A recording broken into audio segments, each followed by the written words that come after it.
Bonsoir mes chers étudiants de la LP ingénieur électrique. Donc, dans l'état actuel des choses, les cours sont arrêtés, vu l'état exceptionnel que vit le pays. Mais cela ne doit pas nous empêcher de travailler et de continuer à rester en contact pour terminer ce qui nous reste à terminer. Alors, donc pour cela, je vais poster un certain nombre de vidéos. Dont vous voyez ici, c'est la première. Alors, cette première vidéo concerne la correction du TD que je vous ai envoyé par mail. Alors, avant de commencer la correction, proprement dite, je vais d'abord expliquer un petit peu l'installation. Alors, qu'est-ce que j'ai? J'ai un système de tension triphasé équilibré, VA-VB-VC, donc valeur efficace 230 volts, tension simple, 400 volts, tension composée, 50 Hz, c'est le secteur, qui alimente une installation composée de deux variateurs, d'un circuit auxiliaire et d'un moteur asynchrone. Alors, d'après le texte, le moteur asynchrone et le circuit auxiliaire sont considérés comme des charges linéaires. Linéaires, c'est-à-dire que les charges non polluantes, donc, puisque de toute façon le moteur asynchrone et le circuit auxiliaire sont directement reliés au réseau. Donc, les courants qu'ils absorbent, ces deux charges, ils absorbent des courants purement sinusoïdaux, dont on a bien sûr la valeur des valeurs efficaces pour le moteur et pour le circuit auxiliaire. Donc, sur ce point, il n'y a pas de problème. Le moteur absorbe 2,5 ampères efficaces avec un déphasage arrière, fort heureusement arrière, le moteur est en charge inductive, de 0,8. Alors, le circuit auxiliaire, lui aussi, il absorbe 2,3 ampères efficaces avec un déphasage arrière toujours de 0,94. Donc, le circuit auxiliaire est considéré comme une charge très fortement résistive ou très peu inductive. Ça revient au même. Alors, mais avant de commencer à expliquer comment dirais-je, ou de répondre aux questions, tout d'abord, je voudrais expliquer ce tableau un petit peu. Je vais m'attarder un petit peu sur ce tableau. Donc, le tableau ici que nous avons, c'est les différentes valeurs efficaces plutôt,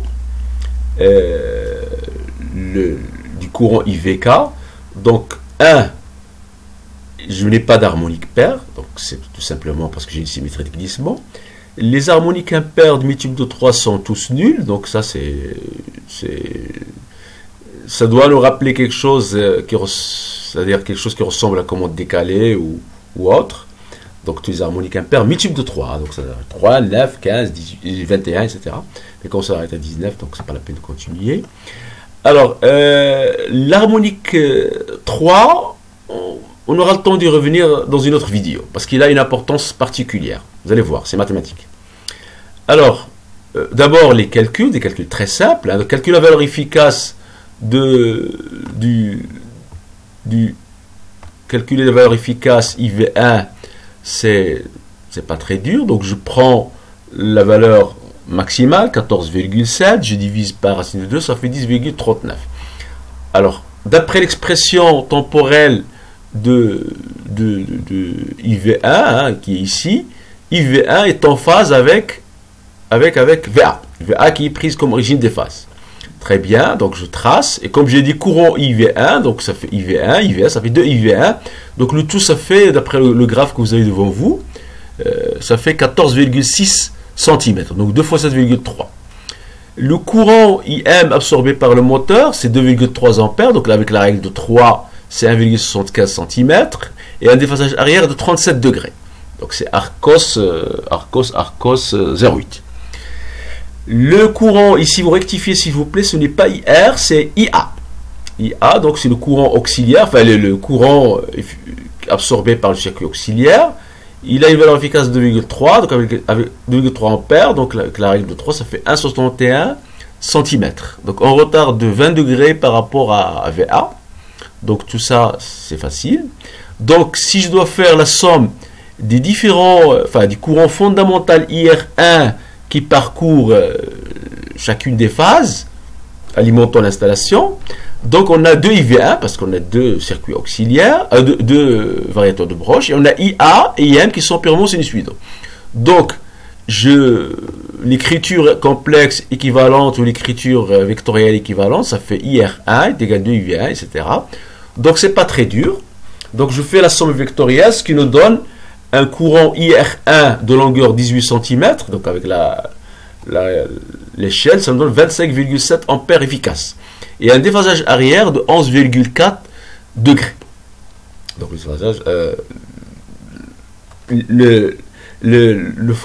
cette charge, l'ensemble est considéré comme étant très résistif. De toute façon, on a IV1 résistif, on a IA très résistif et IM assez résistif quand même. Alors, ce qui nous permet d'écrire l'expression de IR1, donc c'est pas difficile, valeur efficace, que j'ai calculée ici, racine de sinus son pi t, donc oméga t, f égale 50 Hz, moins 11,4, le courant IR1 est en retard de phase par rapport à VR. D'ailleurs, dans le schéma, c'est très clair.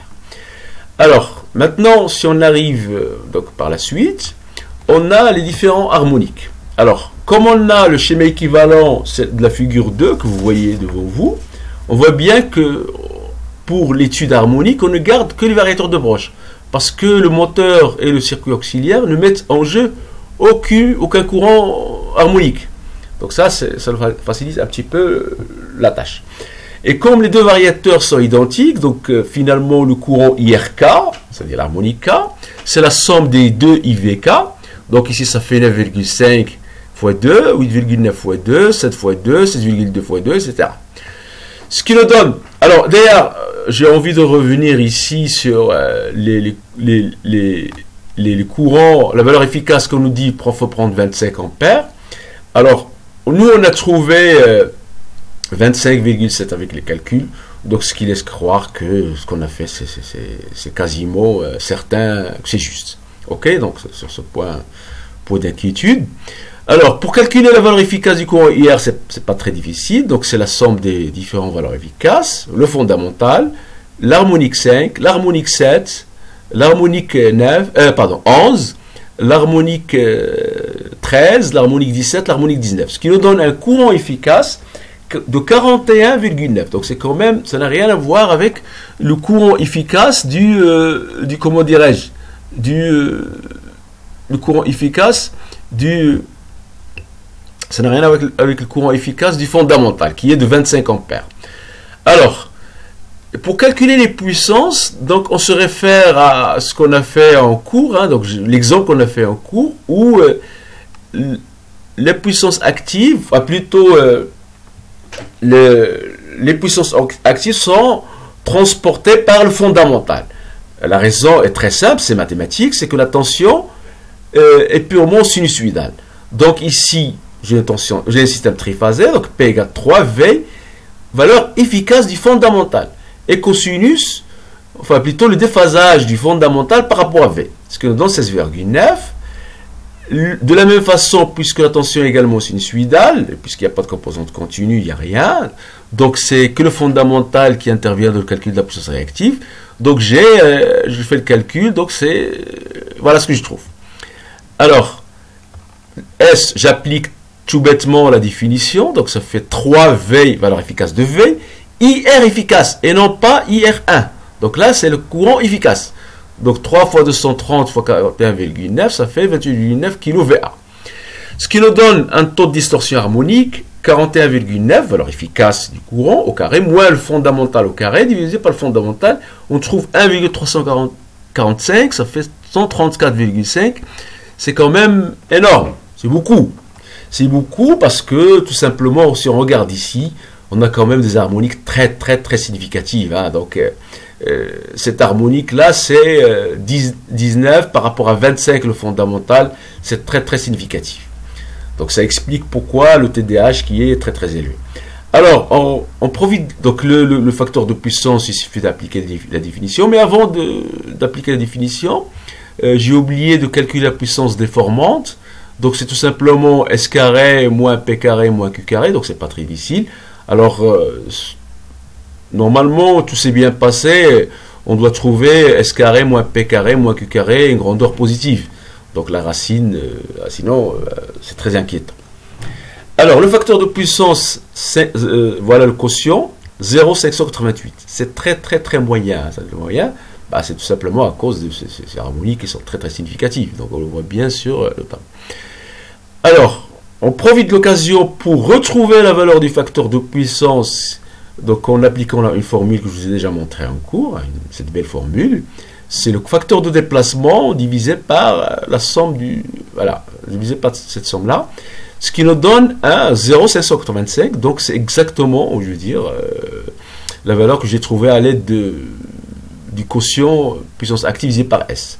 Ce qui laisse croire que on a certainement raison. Alors pour terminer, donc il faut conclure tout ça. Donc, ces harmoniques générées par le variateur ont une valeur très très grande, donc ça pose un petit problème. Heureusement, on n'a pas tenu compte de ces harmoniques pour les chutes de tension, par exemple au niveau de la ligne, sinon il aurait fallu tenir compte, donc à l'aide de RIR, et enfin ici c'est K, ou plutôt, oui, K, L, oméga, RIR, K. D'accord, donc ça c'est pas... Mais, par contre, tout à l'heure j'en ai parlé concernant la valeur du fusible 32 ampères, c'est une valeur, voilà, qui a été, on dirait qu'elle a été dimensionnée par rapport au fondamental qui est 25. Or, cette valeur, la valeur du fusible et la section du câble doivent être dimensionnées par rapport à la valeur efficace du courant et non pas du fondamental. Et comme j'ai un courant de valeur efficace 41,9, donc carrément 42 ampères, donc cette 32 ampères n'est pas du tout suffisante. Il faut choisir donc un autre fusible beaucoup plus grand, 45 ou des choses comme ça. Donc voilà, donc c'est pourquoi je vous ai dit tout à l'heure, je vais revenir sur cette valeur-là. Alors, donc, voilà, donc j'espère que j'ai été clair dans cette explication. Donc je vais vous laisser. Bien sûr, il faut continuer à se confiner, on n'a pas le choix, et travailler bien sûr. Alors, au revoir et à une autre vidéo. Merci.